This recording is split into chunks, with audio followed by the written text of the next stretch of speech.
সেই পার্টির এখন খবর আছে নাই। কাজে এইভাবে কিংস পার্টি রাষ্ট্রীয় পৃষ্ঠপোষকতার পার্টি হয় না। ওই যে সাময়িক উত্তেজনা আলোচনায় থাকা যায়, সুবিধাবাদীদের জোর করে দেখানো যায়, ডিসপ্লে শো করা যায়, এভাবে রাজনীতি হয় না। আমাদের তরুণ বন্ধুরা যে ভুল করেছে, এই ভুলের খেসারত শুধু তারা না, গোটা জাতি দিয়েছে, দিচ্ছে, দিবে। তবে আমাদের কথা হচ্ছে যত খেসারত কম দিয়ে যায়, খেসারত কম বেশি দিতে হবে। কারণ যেইভাবে গোটা জাতি ঐক্যবদ্ধ হয়েছিল বাংলাদেশ রাষ্ট্রকে পুনর্গঠন করার জন্য, জাতি বিশ্বাস হারিয়েছে। ঠিক কয় ওই যে গ্রামে একটা ডায়লগ বলে, বিশ্বাসের মা মরে গেছে, কারে বিশ্বাস করবে? সেই এইরকম একটা পরিস্থিতির মধ্যে দিয়ে পট পরিবর্তন, সেখানেও কিছু হলো না। সেই যেই যে লঙ্কায় সেই হয় রাবণ, ক্ষমতায় গিয়ে সবাই অর্থবিত্ত বানানোর ধান্দায় পার্টি বানানো, যেই জনগণের কথা বলে ক্ষমতায় যাওয়া পরে সেটা মনে থাকে। আমারও বলতে পারেন ক্ষমতা আছে, আমি ভাই ক্ষমতার কোনাকাঙ্ক্ষিতে একটা ছোট পরিষ্কার কথা। এখানে আছে কি জন্য? সুবিধার জন্য, তাই না? ফুল মন্ত্রীও না, প্রতিমন্ত্রী আছে কেন? বিএনপির সাথে। আমরা তো এমপি হওয়ার জন্য, মন্ত্রী হওয়ার জন্য ভাই সরকারের সাথে যাইনি। তা হাসিনা ডাকসুর বিপি থাকা অবস্থায় জিয়াউদ্দিন বাবলু সাহেবরা মন্ত্রী হয়ে গেছে। ওই সুযোগ অনেক আগে ছিল। দুই একটা সিটের উপর তো শেখ হাসিনার সাথে আপোষ করে এর অনেক অনেক শত গুণে ভালো থাকা যেত। কাজে ভালো থাকা সুবিধার জন্য আমরা বিএনপির সাথে জোট করি। বিএনপির সাথে আমাদের যুগপৎ আন্দোলন 2022 সাল থেকে, 22 সাল থেকে আমরা আন্দোলন সংগ্রাম করেছি। বিএনপি 10 দফা, সেখান থেকে 27 দফা, সেখান থেকে 31 দফা, এবং ফ্যাসিবাদের পতনের আমরা 1 দফা।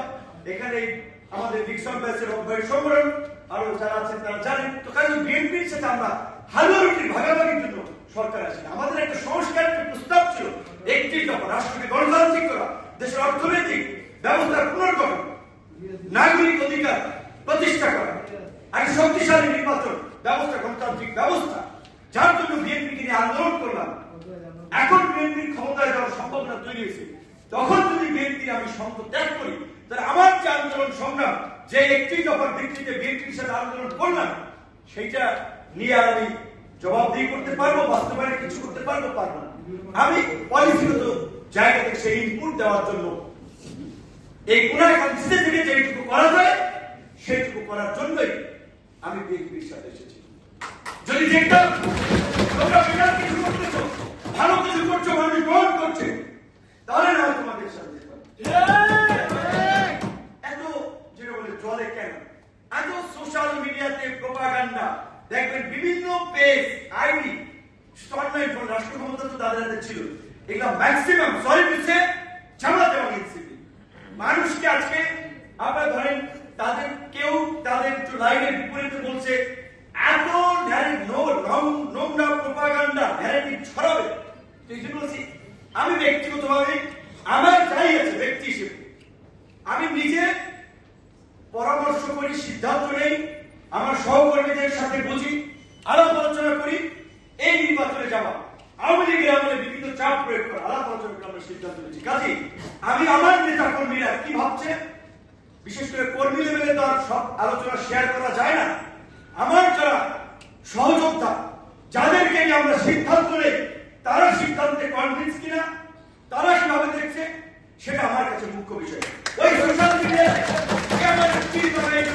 বানাইছিল, আমরা ওই জাতের পাগলদের তাদের কথায় নাচানাচি শুরু করে দেবো। দেখছি অনেক না, হাসিনার আমলো বক্তব্য দিলে মিলিয়ন মিলিয়ন ভিউ, ফেসবুকে খালি চালিয়ে যান ভাই। আপনারা দেশের ভবিষ্যৎ, আপনি এইটা করবেন, ওইটা করবেন, মিছিলে ডাক দেন। ওই বিএনপির লোক বিএনপি, জামাতের লোক জামাত, সাধারণ পাবলিক কিন্তু রাজনৈতিক দল ওই মিছিল মিটিং এ ওইভাবে আসে না। গণ অভ্যুত্থান 17 বছর পরে ঘটেছে, একটা বৃহৎ প্রেক্ষাপটে সবাই একত্রিত, সেটা একটা ভিন্ন বিষয়। তো কাজী ওই ফেসবুকে লাইক কমেন্ট দিয়ে রাজনীতি করা যায় না, ফেসবুকের ওই মন্তব্য দিয়ে রাজনৈতিক নীতি ঠিক করা যায় না।